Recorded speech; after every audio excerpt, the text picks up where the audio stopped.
Very warm welcome this show. मैं हूं कामरान शाहिद। पाकिस्तान तहरीक इंसाफ की गवर्नमेंट जो है वो पता नहीं तीसरी चौथी पाँचवीं दफ़ा जो है दोबारा जस्टिस फ़ाइज़ ईसा के ख़िलाफ़ एक नई हुकूमती दरख्वास्त लेके गई है। हालांकि इस केस का फ़ैसला सुप्रीम कोर्ट ऑफ पाकिस्तान से हो चुका, इसका रिव्यू पिटिशन भी इसकी हो चुकी, लेकिन अब एक तारीख बदलने जा रही है कि तहरीक इंसाफ ने ये कहा है कि हम उस रिव्यू पिटिशन पे भी एक रिव्यू देंगे। तो आज जस्टिस फ़ाइज़ ईसा के ख़िलाफ़ हुकूमत ने और हुकूमत ने सिर्फ एक बंदे ने नहीं, सदर मुमलिकत ने, प्राइम मिनिस्टर ने, अटॉर्नी जनरल ने, वज़ीर कानून ने, इन चारों ने दरख्वास्तें दी हैं जस्टिस फ़ाइज़ ईसा के ख़िलाफ़ और उस फैसले के ख़िलाफ़, और कहा है कि इस रिव्यू का भी दोबारा रिव्यू किया जाए। रजिस्ट्रार ऑफिस ने अगरचे इस पर एतराज़ लगाकर उसको वापस कर दिया है, लेकिन गवर्नमेंट कह रही है हम फिर भी वापस देंगे। हमारे साथ साबिक अटॉर्नी जनरल इरफान कादिर साहब मौजूद हैं। इरफान कादिर साहब, ये इसकी नज़ीर पाकिस्तान में कहीं मिलती नहीं है कि सुप्रीम कोर्ट का एक फ़ैसला आया हो जिसका रिव्यू भी आ चुका हो और उसके बाद हुकूमत दोबारा रिव्यू के लिए जा रही हो। आप इसको किस तरह देखते हैं? क्या ये काबिल एतराज़ है या ठीक कर रही है गवर्नमेंट? देखें, यहाँ पे रिव्यू अपॉन रिव्यू बिल्कुल कोई ऐसी ममानियत नहीं है। हो सकता है खास तौर पे ऐसा हुक्म जो कि आइन के खिलाफ हो, तो हुकूमत अगर सुप्रीम कोर्ट को एक मौका दे रही है कि वो अपनी गलत फैसले को दुरुस्त कर लें, तो ये तो अच्छी बात है। और ये जो मेंटेनेबिलिटी पे ये जो ऑफिस ने इसको रिटर्न किया रजिस्ट्रार ने, इसके खिलाफ रूल्स में अपील प्रोवाइडेड है और वो अपील फाइल होगी अब, और अपील में डेफिनेटली वो चूंकि चैम्बर में लगती है किसी सुप्रीम कोर्ट के जज के, जिसको के चीफ जस्टिस डेजिग्नेट करेंगे, तो वो अपील जब इनकी मंजूर होगी तो फिर ये रिव्यू जो है ये लगेगा सुप्रीम कोर्ट। इरफान कादिर साहब, को इसकी नज़ीर मिलती है कि एक दफ़ा सुप्रीम कोर्ट का फैसला और उसके बाद उसके रिव्यू का फैसला भी आ गया और उसके बाद एक और रिव्यू के लिए जा रहे हूँ? हाँ, इसकी अव्वल तो ये जो फैसला इन्होंने किया है सुप्रीम कोर्ट ने, इसकी भी कोई नज़ीर नहीं है। लेकिन आप चूंकि पूछ रहे हैं तो मुझे याद पड़ता है एक्सपेक्टो बेलारूस का केस था, उसमें रिव्यू हो चुका था, लेकिन उसके बावजूद सुप्रीम कोर्ट ने वो फैसला तब्दील कर दिया। और दूसरा केस जो है वो जस्टिस डोगर का फैसला था, ये इनके से ये इकबाल टिक्का केस पे, उसमें रिव्यू हो चुका था, लेकिन उस रिव्यू के बावजूद एक एग्जीक्यूटिव ऑर्डर से इफ्तिखार चौधरी साहब को बहाल कर दिया और चंद जजेस ने अपनी मर्जी का बेंच बना के पाकिस्तान की सारी जुडिशरी को निकाल दिया। तो ये इसकी नज़ीर है। सर, ये जो आप दोनों मिसालें दे रहे हैं इरफान कादिर साहब, ये जो आप दोनों मिसालें दे रहे हैं, इसके अंदर सुप्रीम कोर्ट ने किया जो कुछ किया, सुप्रीम कोर्ट ने ये अंदाजा लगाया कि फैसला जो है गलत है, दोबारा किया जाए सुप्रीम कोर्ट। लेकिन सर, यहाँ पे मसला दूसरा है। यहाँ सुप्रीम कोर्ट नहीं कह रहा कि हमारा फैसला गलत है, यहाँ पे फ्रीकेन कह रहे हैं कि जी आप दोबारा रिव्यू पे जाएं। नहीं, फ्रीकैन ही तो करेंगे रिव्यू, और कौन करेगा? सो रिव्यू तो सुप्रीम कोर्ट पे करना है ना, किसी के कहने पे तो करना है। खा वो फ्रीकैन के कहने पे करे, खा वो सुप्रीम कोर्ट के कहने पे करे। आपसे पूछा था कि अगर एक दफा रिव्यू हो चुके तो सुप्रीम कोर्ट उसके बाद उसको तब्दील कर सकता है। मैंने कहा सुप्रीम कोर्ट ने कई दफा तब्दील किया। आपने चूंकि नज़ीर पूछी थी तो मैंने आपको नज़ीर जी राइट। तो अब एतराज़ जो लगाया रजिस्ट्रार ने, उसकी क्या वैल्यू है और आपके ख्याल में ये एतराज़ जो है हतमी है? हाँ, मेरे नज़दीक उस एतराज़ की कोई वैल्यू नहीं है। उसकी वजह यह है कि आपको याद होगा कि पनामा केस में जब वो दायर हुआ था तो उसने भी यही एतराज़ लगा दिया था रजिस्ट्रार ने, जिसके खिलाफ। लेकिन सर वो तो कोर्ट ने फिर खुद नोटिस लिया था इरफान कादिर साहब उसके ऊपर, तो इसमें तो कोर्ट नहीं बिल्कुल नहीं, आपको पता ही नहीं है। सॉरी जी, बताएं। वैसे तो माशाल्लाह बड़े जीरक साफी हैं, तो इनहेंस कर दे नॉलेज मेरी इस पे। हाँ, ऐसी बात नहीं है। वो जो पनामा केस था वो सुओ मोटो नहीं था। नहीं, पनामा केस के ऊपर ये जो एतराज़ था ये कोर्ट ने खत्म किया था ना, रजिस्ट्रार ने जो लगाया था। मैं आपसे ये पूछ रहा हूँ, मोटो थोड़ा ही था, उस पे अपील की थी ना। मैं सुओ मोटो की बात ही नहीं कर रहा, मैं कह रहा हूँ कोर्ट ने एतराज़ खत्म किया था ना, रजिस्ट्रार ने जो पहले लगाया था। ऐसे सुओ मोटो का है ना यार, आप खुद कह रहे थे। अच्छा चलें, सुओ मोटो नहीं, मेरा कहने का मतलब था कोर्ट ने एतराज़ खत्म किया, ऐसे ही था। तो अब यहाँ पर क्या होगा? यहाँ पर बता दीजिए ना, यहाँ पे क्या होगा? यहाँ पे बिल्कुल आप सही था, यहाँ पे भी कोर्ट ही खत्म करेगी ना। कोर्ट, हाँ, यही मैं जानना चाह रहा था कि अगर रजिस्ट्रार एतराज़ खत्म लगाए तो उसके बाद कोर्ट ही खत्म करती है। मैं राइट? जी बिल्कुल, अपील में खत्म करेगी। राइट, बहुत शुक्रिया इरफान कादिर साहब हमारे साथ मौजूद थे। ये बात समझ नहीं आ रही लेकिन कि जस्टिस फ़ाइज़ ईसा साहब के पीछे गवर्नमेंट इतनी क्यों पड़ गई है? ठीक है, ये दो मिसालें इन्होंने दी हैं, इकबाल टिक्का केस की भी दी है और दूसरी मिसाल भी दी है, लेकिन जस्टिस फ़ाइज़ ईसा का मामला जो है उसके बहुत से पॉलिटिकल डायमेंशंस भी है बहुत से लोगों के नज़दीक, और उस पर ज़रूर बात कर लेते हैं। शहरियार खान अफरीदी साहब हमारे साथ मौजूद हैं, इरशाद भट्टी साहब मौजूद हैं और बैरिस्टर मोहसिन राजा साहब मौजूद होंगे। अफरीदी साहब, क्यों पड़ गए आप लोग जस्टिस फ़ाइज़ ईसा साहब के पीछे? एक दफ़ा सुप्रीम कोर्ट का फैसला आ गया, उसका रिव्यू आ गया, अब मजीद आप फिर रिव्यू के लिए जा रहे हैं, क्या निकालना चाह रहे हैं उससे? बिस्मिल्लाहिर्रहमानिर्रहीम। सबसे पहले आपका शुक्रिया कामरान भाई, थैंक यू जनाब। कामरान भाई, जब हम एक महज़्ज़ब दुनिया के साथ रवाबित रखते हैं और जब हम महज़्ज़ब दुनिया को बग़ौर उनको स्टडी करते हैं तो फिर हमें कुछ चीज़ें खुल के सामने आती हैं कि महज़्ज़ब दुनिया में क्लासिक एग्ज़ाम्पल मैं perjury lying under oath president Clinton former president की मिसाल दूंगा, वो जवाबदेह है। इसी तरह आप पीछे चले जाएं, प्रेसिडेंट निक्सन एक अनदर एग्ज़ाम्पल है। कौमों की ज़िंदगियों में कौमें अपने तकदीर के फ़ैसले कैसे करती हैं कि वो जब रूल ऑफ लॉ और सुप्रीमेसी ऑफ लॉ पर अमल करती हैं। जो मेरा और आपका ख़ासा है, जो हम अल्लाह और अल्लाह के महबूब के मानने वाले हैं, जब इमामुल अंबिया ख़ातिमुन नबीन हज़रत मोहम्मद मुस्तफ़ा सल्लल्लाहु अलैहि वसल्लम अपनी बेटी हज़रत फ़ातिमा तो ज़हरा रज़ी अल्लाह ताला अन्हा के बारे में भी फरमाते हैं कि मेरी फ़ातिमा बेटी भी हों तो कानून और शरीयत उन पर भी लागू होगी। तो ये जो अनटचेबल का कॉन्सेप्ट है, इसकी नफ़ी शरीयत ने की है। अब बात आती है movable immovable assets, living beyond means, या किसी भी हवाले से, चाहे वो प्राइम मिनिस्टर हो, चाहे वो कोई farmer head of the state रहा हो, चाहे वो supreme court high court Afridi साहब, मेरी बात आप ठीक फरमा रहे हैं। मैं आपसे ये कह रहा हूं कि आप लोगों ने रेफरेंस भेज दिया, कसर निकाल ली, सारा आपने ट्रांसपेरेंट करने की कोशिश की। आपने जो इस्लाम के आला तरीन रसूल हैं इंसाफ के, वो पूरे अप्लाई कर दिए। सुप्रीम कोर्ट का फैसला आ गया, आपने फिर भी हिम्मत नहीं हारी, आपने जस्टिस साहब को फिर घसीटा रिव्यू के अंदर, फिर उसमें फैसला आपके खिलाफ आ गया, सदर साहब के खिलाफ आ गया। किसी ने नहीं कहा कि सदर साहब अखलाकी तौर पर रिजाइन कर दें, कि इल्ज़ाम लगाने वाला अगर गलत साबित हो जाए तो वो भी तो इस्लाम में बड़ा उसका आला दर्जे पे सजाएं है ना उसकी, वो तो आप लोगों ने देखी नहीं। आप तो वन साइड स्टोरी सुना रहे हैं इस्लाम की, मुझे वो बिल्कुल ठीक सुना रहे हैं आप। इल्ज़ाम लगाने वाले पे कोई हरफ नहीं आया, ना उसकी पोजीशन क्लियर हुई, ना वो सस्पेंड हुआ, ना इवन वजीर कानून जो है उसने रिजाइन किया। अब जस्टिस फाइज ईसा का रिव्यू भी आ गया। अब आप, ये तो आपका तासुब लग रहा है ना सर, आप निकालना क्या चाह रहे हैं उनसे, ये बताइए, खुल के बताइए पॉलिटिकल डायमेंशन क्या है इसकी। कामरान भाई, या तो अब आप वैसे मेरे बहुत प्यारे भाई हैं, लेकिन आप बहुत मासूम हैं। जब प्राइम मिनिस्टर ऑफ पाकिस्तान, आज के प्राइम मिनिस्टर ने जब 62-63 की बात सुप्रीम कोर्ट में आई, बजाय इसके कि वो इंतज़ार करते कि कोई former prime minister four front पे आएगा, उनमें ये मॉरल करेज क्यों थी कि मुझसे स्टार्ट करें। 1-1 रुपए का मनी ट्रेल दिया।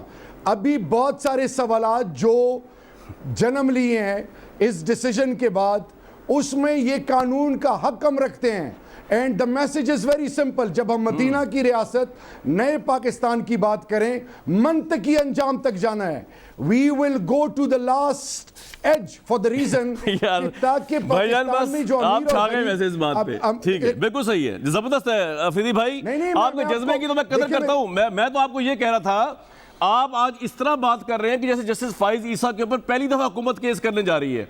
आप एक दफा आपको सुप्रीम कोर्ट से डिफीट हो चुकी है, आपको रिव्यू में डिफीट हो चुकी है, तो मैंने इसलिए पूछा कि भाई कोई जाती मसला है जज साहब से, कोई प्रॉब्लम क्या है? कोई जाती मसला नहीं है। हमने इंस्टीट्यूशंस के अंदर लोग जो कानून से बालातर हैं, अपने आप को अनटचेबल समझते हैं। ये जो हमने आज, ये स्लोगन नहीं है 24-25 साल मेरा प्राइम मिनिस्टर इसके लिए लड़ते रहे हैं, और मेरे प्राइम मिनिस्टर ने अपने आप को पेश किया। ठीक है सर, ये पॉइंट आ गया आपका, मैंने या किसी और, बिल्कुल ठीक है जी, बिल्कुल ठीक है, बिल्कुल ठीक है। Nobody is above law and we will go till the last second इंशाल्लाह। एक्चुअली मेरा और आपका सिर्फ आर्गुमेंट में फर्क ये है कि आप ये कह रहे हैं कि चैलेंज नहीं हो सकते जज साहब। मैं ये कह रहा हूं आप 2 दफा चैलेंज करके वो मुकदमा जीत चुके हैं आपके खिलाफ, लेकिन उसके बावजूद आप उनके पीछे पड़े हुए। लेकिन एनी हाउ, मुझे जितने लीगल ऑप्शंस, जी बिल्कुल, जितने लीगल ऑप्शंस हैं, उन तमाम लीगल ऑप्शंस को मैं यूज करूंगा। बिल्कुल ठीक है सर। अब अगर ये रिव्यू का फैसला भी इनके हक में आ गया, फिर एक और रिव्यू के लिए जाएंगे? ये भी जरा जवाब देते जाए फ्यूचर का, फ्यूचरिस्टिक सवाल है। As long as we are not convinced, we will keep on. How would you be convinced? Framework के अंदर Justice Faiz Issa जब तक निकाले नहीं जाएंगे आप कन्विंस नहीं होंगे? ये सवाल भी है आपसे।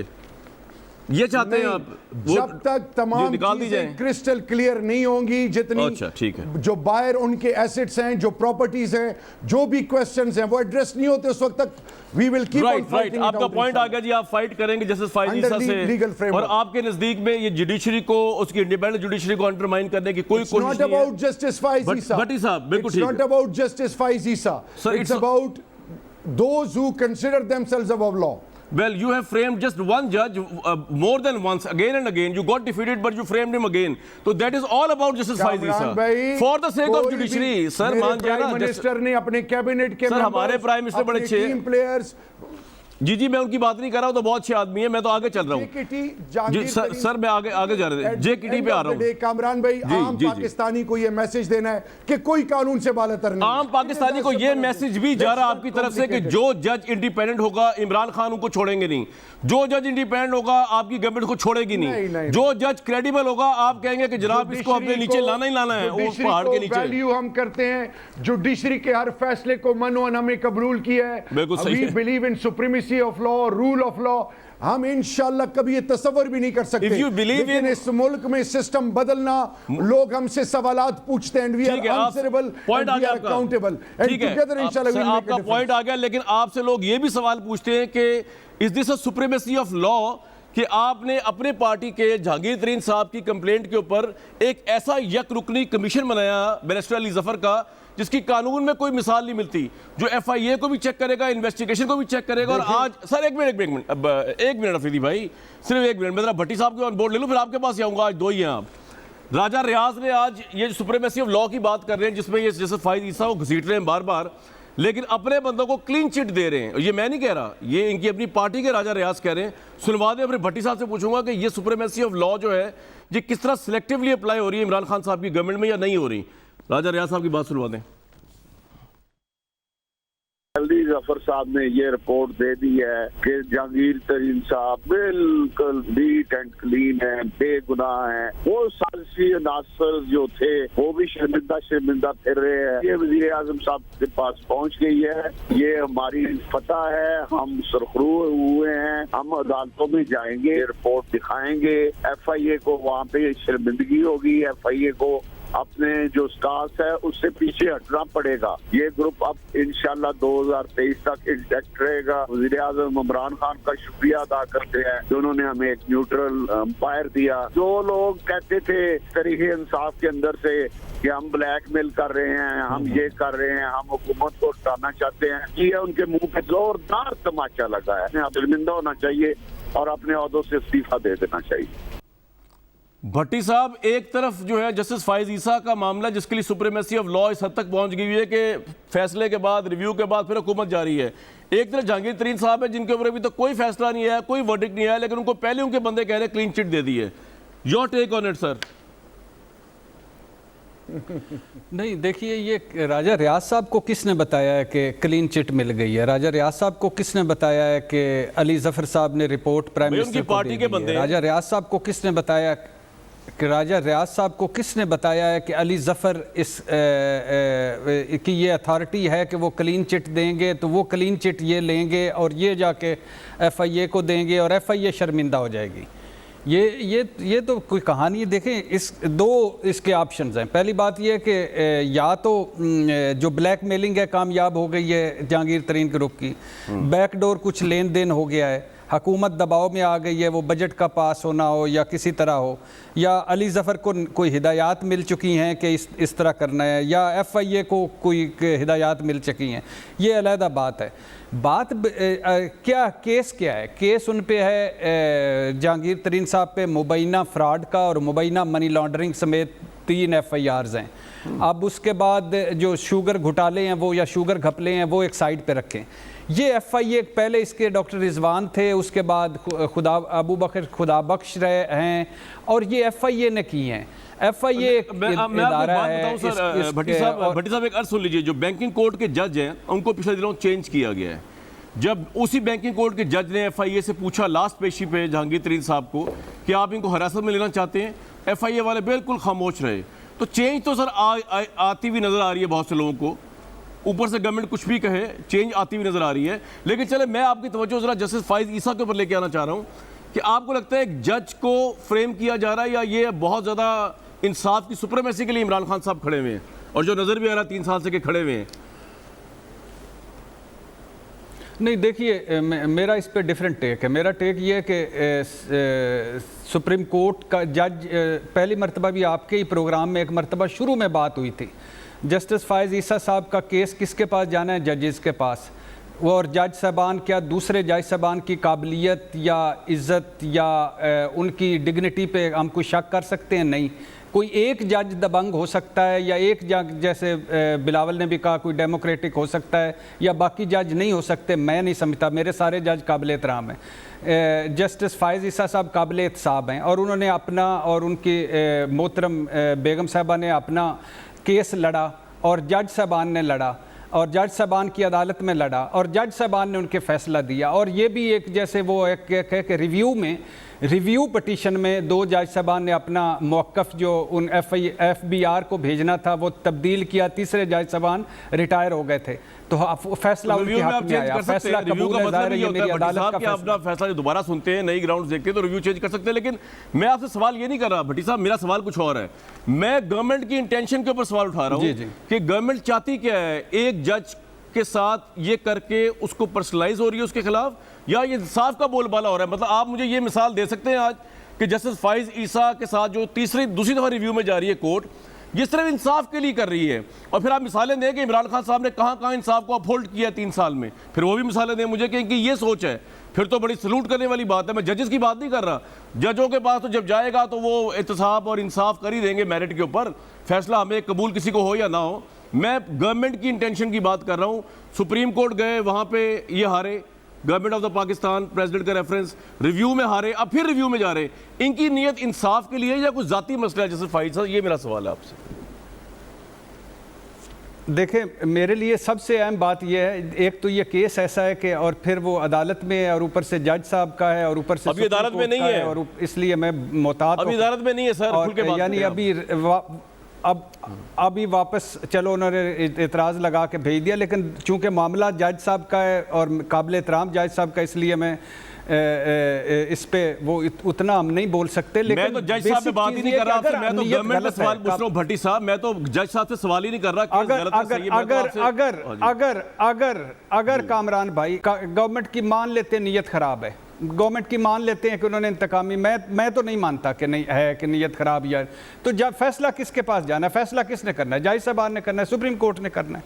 और मुझे अपने जज साहबान पर, अपनी सुप्रीम कोर्ट पर एतबार है। फैसला जैसे 2 या 3 राजा साहब, आपको मेरी आवाज आ रही है? राइट, नहीं आप सर, भट्टी साहब आज आपने पहली दफा मेरे सवाल का सीधा जवाब भी दिया, आपने घुमाया है जिस तरह हुकूमत घुमाती है ना अक्सर, आपने घुमाया। मैं गवर्नमेंट का पूछ रहा हूँ, जज की बात नहीं हो रही, मैं कोर्ट की बात नहीं हो रही।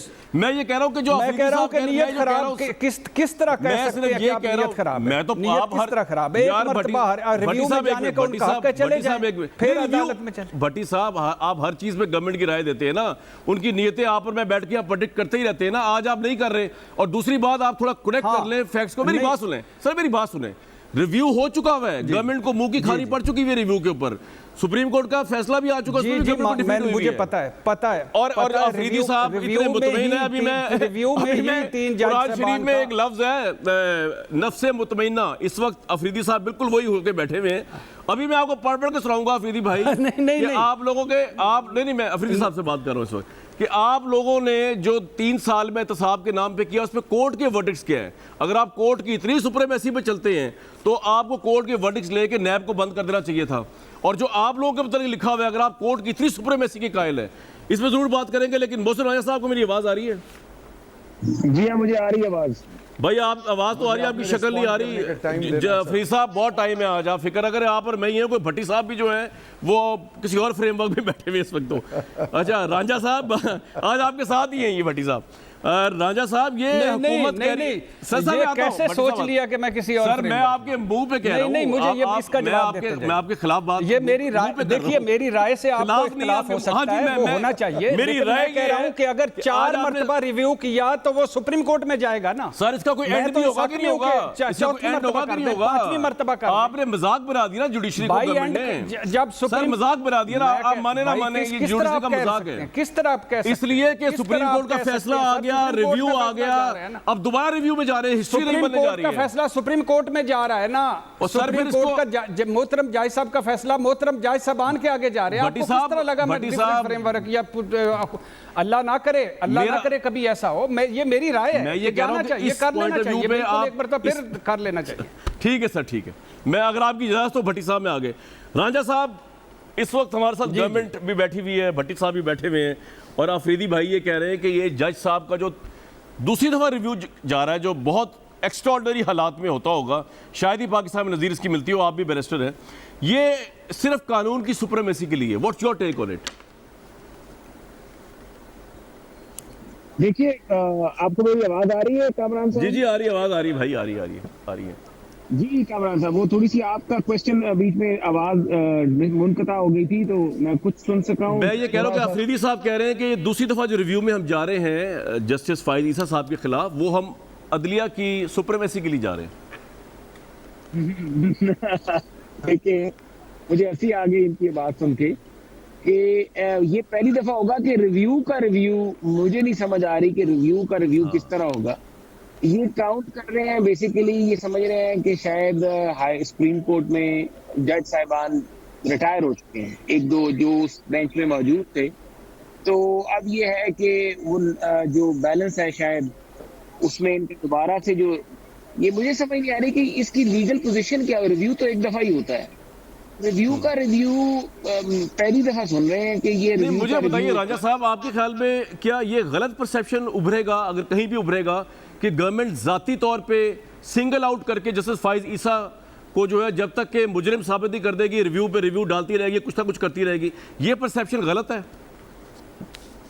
देखिए, परसेप्शन बिल्कुल, ये आप दुरुस्त कह रहे हैं, परसेप्शन गलत आएगा और बिल्कुल परसेप्शन यही जाएगा, पहुंचेगा कि जो अदलिया है उसको, उस पे अभी वो बात आपकी वही है ना कि नफ्से मुतमइन्ना, तो इनकी नफ्से गैर मुतमइन्ना जो है वो नजर आएगी कि ये मुतमईन ही नहीं हो रहे, और कितनी दफा काजी फायज को ये कर रहे हैं। और मैं समझता हूँ कि गवर्नमेंट जो है, इससे ये नजर आ रहा है कि गवर्नमेंट बुखलाहट का शिकार है, और उनको डर है कि जब भी काजी फायज की या उमर ता बंदयाल साहब के बाद या जो भी इनकी जजेस चीफ की जस्टिस बनेंगे वो, जी चीफ जस्टिस, उससे ये इतने घबरा रहे हैं। मुझे समझ नहीं आ रही कि ये इससे इतने डर क्यों रहे हैं। इनकी मतलब दाढ़ी में क्या कौन सा तिनका है जो इनको ये मजबूर कर रहा है बार बार कि आप रिव्यू पे रिव्यू डालें, रिव्यू पे रिव्यू डालें, इतनी राइट। और आपका पॉइंट आ गया। मैं कोशिश करता हूं कि आप जरा घर अगर पहुंच जाए, डीएसएसजी बजाय प्रॉपर आवाज आए।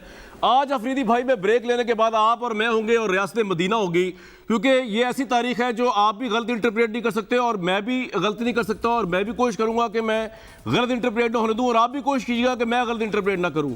आज इंसाफ पे बात होगी, देखते हैं कितनी तहरीक इंसाफ पे चलने वाली गवर्नमेंट है। एक ब्रेक के बाद very warm welcome back to the show. Afridi साहब और इरशाद भट्टी साहब हमारे साथ मौजूद हैं, और अफरीदी साहब ये कह रहे हैं कि बेसिकली इस मुल्क के अंदर कानून का बोलबाला करने के लिए हम एंड तक जाएंगे, और ये जस्टिस फाइज़ का केस जो दोबारा लेके जा रहे हैं, जिसके लिए हुकूमत समझती है कि ऑब्वियसली ये एक मिसाल कायम की जाएगी अदलिया के लिए। इसमें मैं आपको पहले बता दूँ जिन लोगों को पता नहीं कि हुकूमत ने भी रेफरेंस दायर किया था काजी फाइज़ा के खिलाफ, तो सुप्रीम कोर्ट ने इस रेफरेंस को कालअदम करार दिया था। ताहम उनके जो टैक्स के मामला थे वो FBR को भेजने का हुक्म दिया था, जिसके बाद जैसे फाइज़ ईसा और उनकी अहलिया जो है रिव्यू पिटिशन में दोबारा गई सुप्रीम कोर्ट में, और उसके बाद जो फैसला आया रिव्यू पिटिशन का वो बहुत इंटरेस्टिंग है, वो बड़ा डिटेल से था, और उसके अंदर ये कहा गया कि मामला FBR को भेजने का हुक्म अपना ही सुप्रीम कोर्ट ने कालअदम करार दिया। FBR तहकीकात भी नहीं कर सकती जज साहब की, उसकी तहकीकात भी कालअदम करार दी गई। तहरीर हुक्मनामे में यह भी कहा गया कि FBR की रिपोर्ट की बुनियाद पर सुप्रीम जुडिशल काउंसिल भी कार्रवाई नहीं कर सकती। तो रिव्यू हो चुका, फैसला हो चुका, एक और रिव्यू के लिए जा रहे हैं। अफरीदी भाई, ऐसा क्या नया ग्राउंड आपको मिला है? अगर ये ज़ाती मसला नहीं है, अगर आप ये कहते हैं कि जी ठीक है ये गलत कहा जा रहा है, तनकीद की जा रही है, या मैं गलत कह रहा हूँ कि आप फ्रेम कर रहे हैं जज साहब को ज़ाती एनात पे, तो क्या नया ऐसा लीगल ग्राउंड मिला है जो इन फैसलों में कवर नहीं हुआ, जो आपके खिलाफ आए थे और फाइज़ा साहब के हक में आए थे, जो आप दोबारा जा रहे हैं कोर्ट में?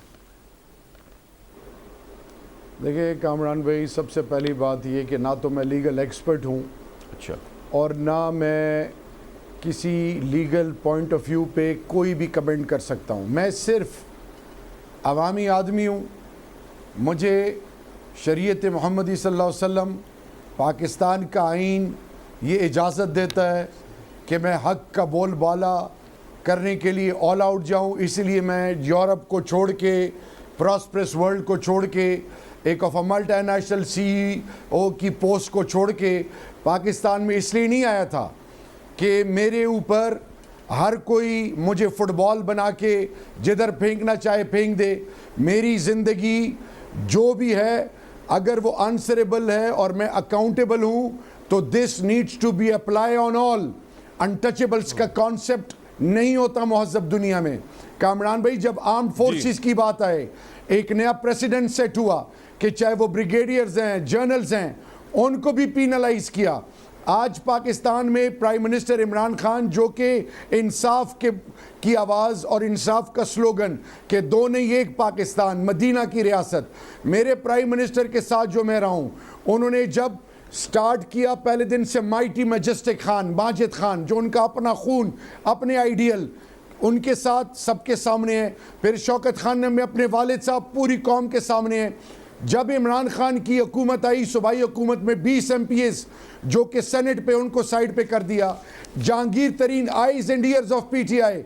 अगर कोई ये समझे, आप राजा रियाज साहब की या किसी और की आप स्टेटमेंट, जब मैं बात करूंगा FIA की, अगर मैं इंटीरियर की रिस्पॉन्सिबिलिटी ना होती, मुझे एक जुनैद जिया साहब एक बात का जवाब सोल। दें। जहांगीर तरीन की बात कर लेते हैं, एक सवाल का जवाब दें। यहाँ पे ख्वाजा बरादरान से लेके राना सनाउल्लाह से लेके शाहिद खाकान अब्बासी से लेके मिफ्ता इस्माइल, ऑपोजिशन लीडर सारे जेलों में गए आपके दौर में, इमरान खान साहब के। आपने कभी किसी के लिए इस तरह की कोई इंक्वायरी बिठाई, जबकि ये भी सब कहते रहे कि जहांगीर तरीन साहब की तरह हमारे साथ नाइंसाफ़ी हो रही है? और दूसरा सवाल साथ ले लें कि अली जफ़र साहब के पास क्या कानूनी और दस्तूरी इस्तेहकाक है कि वो FIA की इन्वेस्टिगेशन के अंदर जो है वो तहकीकात करेंगे उसके ऊपर जाके कि FIA सही कह रही है या वो सही कह रहे हैं? यही गैर कानूनी है जो उन्होंने यकरुकनी बैरिस्टर अली जफर को लगाया प्राइम मिनिस्टर ने। ये कानून से ऊपर जाके किस कानून के तहत लगाया, बताएं चलें? रूल ऑफ लॉ के तहत। कामरान आपका पॉइंट 100% फॉर अ मिनट मैं समझता हूँ सही है। मैं ये कह रहा हूँ, जहांगीर तरीन साहब हैं या पार्टी के जितने MNAs MPAs उनके साथ हैं, उनका मौकिफ क्या था? वो थोड़ी ये कह रहे थे कि हम अदालतों से भाग रहे हैं, वो यूरोप और अमेरिका भाग के थोड़ी बैठे। वो थोड़ी ये कह रहे हैं कि जी जुडिशल सिस्टम में मैं बिलीव नहीं करता और मैं अकाउंटेबल नहीं हूँ।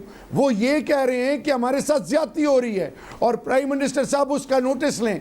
जुनैद जिया साहब एक क्रेडिबल, उनकी सर मैं ये कह रहा हूँ सारी ऑपोजिशन कह रही है अफरीदी भाई के उनके साथ ज्यादती हो रही है। सर मेरी बात तो सुने ना, सर मेरी बात तो सुने ना, सर मेरी बात सुने ना, आपसे डायलॉग हो रहा है। मैं ये कह रहा हूँ सारी ऑपोजिशन कह रही है उनके साथ नाइंसाफी हो रही है। आपने कोई बैरिस्टर अली जफर अपॉइंट किया, नंबर 1। नंबर 2, अली जफर का क्या राइट है, प्राइम मिनिस्टर के पास क्या राइट है कि FIA की इंडिपेंडेंट इंक्वायरी के ऊपर एक बंदा अपॉइंट कर दिया उन्होंने? किस दस्तूर के तहत किया, कानून के तहत? मेरे कामरान भाई, मेरे प्राइम मिनिस्टर की कोर टीम के जहांगीर तरीन साहब हिस्सा थे, उनकी वजह से और उनकी टीम की वजह से अल्लाह ने तहरीक इंसाफ को कामयाबी दी। अब उनके घर में इख्तिलाफात आते हैं, घर में गिला शिकवा आता है। उन्होंने प्राइम मिनिस्टर से कहा कि मेरे खदशात हैं, मुझे ह्यूमिलिएट किया जा रहा है, मुझे टारगेट किया जा रहा है। तो उन्होंने जफर साहब को, सेनेटर साहब को ये जिम्मेदारी दी। इसका ये मतलब आफरीदी भाई मेरी एक बात सुने। अभी आप कह रहे थे कि इंसाफ बेलाग होगा और उसमें कोई, अब ये आप कह रहे हैं जहांगीर तरीन को टीम का हिस्सा, उनकी वजह से आप इलेक्शन जीते, हमारी फैमिली का हिस्सा नहीं। भाई अरबों रुपए लोगों की जेब से गए हैं सर, अरबों रुपए लोगों की जेब से। सर मेरी बात तो सुन लेना सर, आप पॉइंट ऑफ व्यू तो सुन लेना। आपके मुंह में कोई बात नहीं डाल रहा।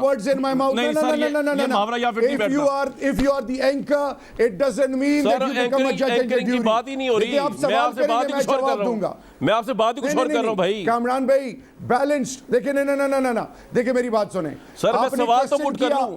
मैं ये कह रहा हूं, मेरा प्राइम मिनिस्टर कंप्लीट तो कर लूं सर, फिर आप खुद जवाब दीजिएगा। पिछली चीजों को आप ट्विस्ट कर, अच्छा आप दोबारा। मैं ट्विस्ट नहीं कर रहा, मैं आपकी रिकॉर्डिंग सुन रहा हूं। आपने टाइम देना, आपने कहा जी बोलूंगा, टाइम दूंगा, उसके बाद भट्टी साहब के पास जाना। मैंने कोर टीम का हिस्सा थे जहांगीर तरीन साहब, फैमिली का मसला हो गया, आपकी फैमिली का हिस्सा जहांगीर तरीन साहब, तो उन्होंने कर दी। तो मैंने आपके मुंह में कोई नया एक्स्ट्रा अल्फाज नहीं डाला। मेरी बात तो सुन लेना।